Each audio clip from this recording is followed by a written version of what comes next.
Yeah, Yokozuna. Good number 74.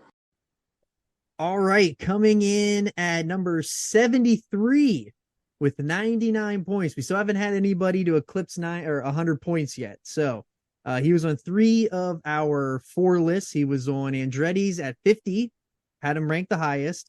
He was not on Mongoose's list. He was 84 on JC's list, and he was 70 on my list.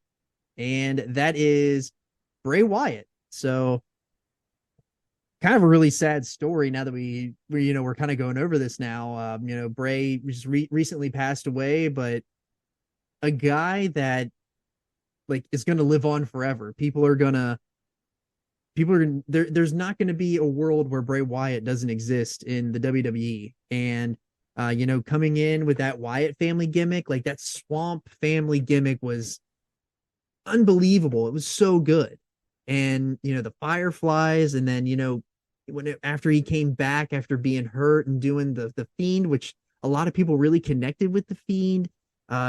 Basically, if it wouldn't be for Bray Wyatt and Matt Hardy doing these, the video matches, like those types of matches like that, like we wouldn't have the Undertaker getting his last match, probably his best match he's done in years. So, the creativeness behind all of his gimmicks is just like this guy was in a world and in the world of professional wrestling that he probably shouldn't have been in. He probably should have been on like legitimate movies and television, but the guy just loved pro wrestling because obviously his dad was a professional wrestler in IRS. So the fact that we didn't get to see the full display of what this was going to be with the Fiend and Uncle Howdy and all that, a lot of starts and stops in there too, which sucks. And the fact that Vince put the kibosh on him a lot because he thought it was overweight. Again, another guy like we talked about earlier with Kevin Owens that Vince just didn't see enough in. And it just sucks that he's gone. But a guy that certainly deserves to be on the list, an incredible wrestling mind. In that one of the biggest highlights that I remember was him winning that title in Elimination Chamber. That was, I felt like that was so much deserved. A guy that always ate the pins on a pay-per-view. It felt like this guy never won. I felt like the only time that guy ever won on a pay-per-view was when he won the title. But super decorated. He's won literally from the Observer, he won Best Gimmick in 2000 and 13 and 19. He won. So Dave didn't really like him. He got Most Overrated and Worst Gimmick in 2020 for Worst Overrated and Gimmick, and 17 for Worst Gimmick with Sister Abigail.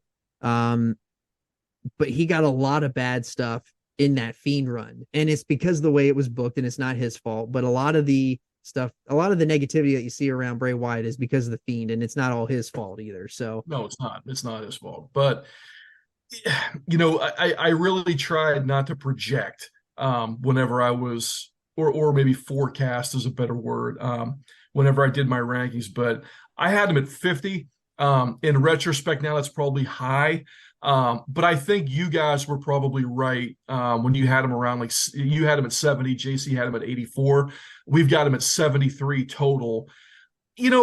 Probably about right where it's at. 50 is a little high, I think, right now, looking at it. But for me, Wyatt is a guy that history is going to be very good to. When it's all said and done and we look back on this 10 years from now, I think he's going to be a really important figure, and he's going to be beloved and really respected when you look back. History is going to be really favorable to Bray Wyatt, and I think it really should be.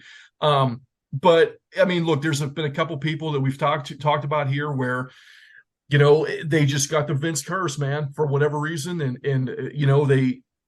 One of the problems with WWE that they've had was that they go so far with things sometimes that there's nowhere to go anymore. They push it all the way to the limit, and then it's just done. There's nowhere to go. Once you burn a guy alive and kill him in a match, like what the hell are you doing next, right? There's nowhere to go after you do that, right? But like you said, man, the guy, the creepy guy in the swamp that was the cult leader with the freaking lantern.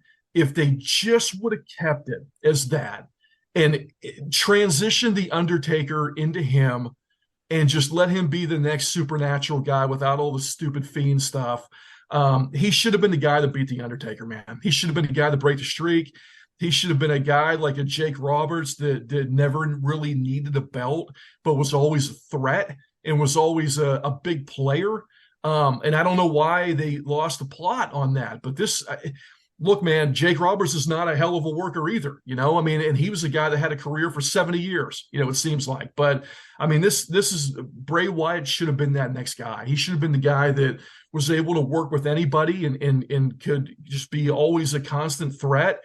Maybe, changing out the members of the family off and on, here again, over the course of time and just evolving it. But I don't know why they did what they did with that guy, man, because they had something really special with him and they just what a miss. What a miss. And so it's heartbreaking to think about that. I mean, this is a guy that seemed like a can't miss guy, that they just missed, man. They missed. And the stuff with the red light, and the Fiend, the crazy, awful matches he had with Rollins.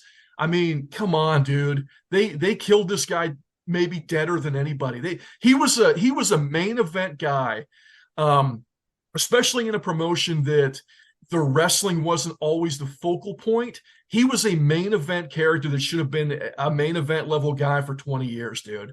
And they just dropped the ball with him, and it's really sad just to think about that. Yeah, it is. But the Danielson match from the Royal Rumble 2020, I believe that was a red light, correct? Yeah, that was a red light. If you can get past it, the match is good. So go check that one out if you want to check something out. Bray Wyatt is one of those really interesting wrestling stories where the potential was always through the roof. You could see that he was a hot merch mover, wildly creative, right? And probably had two of the hottest gimmicks of the last 20 years, between the Swamp Cult Leader, Cape Fear character, and then the Fiend. Just the creativity that the guy had and the out of the box thinking was unparalleled in his era.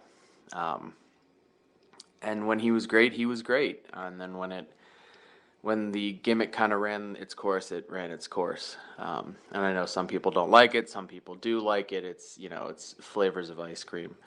But the dude could seriously talk, had a great idea for psychology, was a great sports entertainer.